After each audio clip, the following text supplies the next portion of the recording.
नमस्कार, आप देख रहे हैं बिहार तक। मैं हूं आपके साथ सुकन्या सिंह। बीजेपी बिहार में दावा ये कर रही है कि जब से नीतीश कुमार बीजेपी से अलग हुए हैं, तब से बीजेपी बिहार में और मजबूत हुई है। चलिए बीजेपी के इस दावे को टटोलते हैं और सबसे पहले जानते हैं कि उपचुनाव के जो नतीजे हैं वो आखिर क्या बयां कर रहे हैं। बता दें कि 2020 विधानसभा चुनाव के नतीजों के बाद बिहार में 5 सीटों के लिए उपचुनाव हुए और उनके नतीजे आए, जिनमें से 3 सीट जो है उसके लिए उपचुनाव तब हुआ जब बीजेपी जेडीयू एक साथ थे।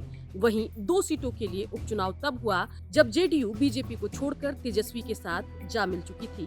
बता दें कि इन 5 सीटों पर जो नतीजे आए हैं उन पर अगर हम गौर करें तो बीजेपी अपनी एक भी सिटिंग सीट नहीं हारी। बीजेपी सिर्फ बोछा सीट हारी, जो कि उसके सहयोगी दल वीआईपी की सीट हुआ करती थी। वीआईपी 2020 के विधानसभा चुनाव में बीजेपी के साथ चुनाव लड़ी थी और तब बोछा से मुसाफिर पासवान वीआईपी की टिकट पर चुनाव जीतने में कामयाब हुए थे और उसके बाद बीजेपी ने 2022 के बोछा उपचुनाव में अपना कैंडिडेट यहां से दिया और बीजेपी को हार मिली। बोछा से पहले तारापुर और कुशेश्वर स्थान में भी उपचुनाव हुए। उस वक्त भी बीजेपी और जेडीयू एक साथ थे। इस दरमियान जेडीयू ने इन दोनों सीटों पर अपने कैंडिडेट दिए और दोनों सीटों पर जेडीयू को जीत दर्ज करने में सफलता मिली। उसके बाद नीतीश ने बीजेपी का साथ छोड़ दिया, तेजस्वी के साथ हाथ मिला लिया। उसके बाद हुए गोपालगंज और मोकामा में उपचुनाव।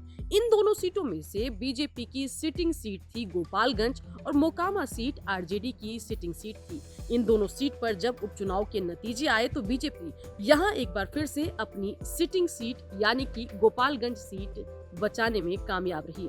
तब से ही बीजेपी की तरफ से दावों का दौर तेज हो गया कि बिहार में जेडीयू के एनडीए से अलग होने से कोई खास नुकसान बीजेपी को नहीं हुआ, बल्कि उल्टे बीजेपी ये दावा कर रही है कि नीतीश के जाने के बाद बिहार वासियों का भरोसा बीजेपी में और बढ़ा है।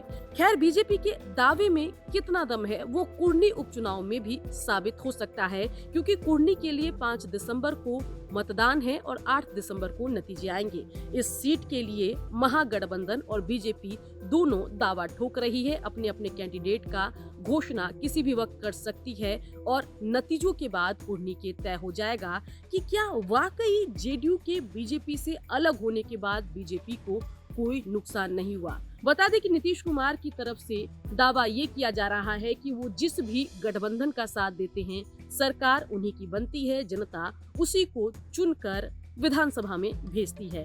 खैर, नीतीश बीजेपी अपने अपने दावे तो कर रहे हैं, दोनों बता रहे हैं कि साथ छूटने से दोनों का फायदा हुआ है, लेकिन जनता तय करेगी कि आखिर बिहार की जनता फिलहाल किस पार्टी और किस गठबंधन के पक्ष में है। बिहार की खबरों के लिए आप बने रहिए, देखते रहिए बिहार तक।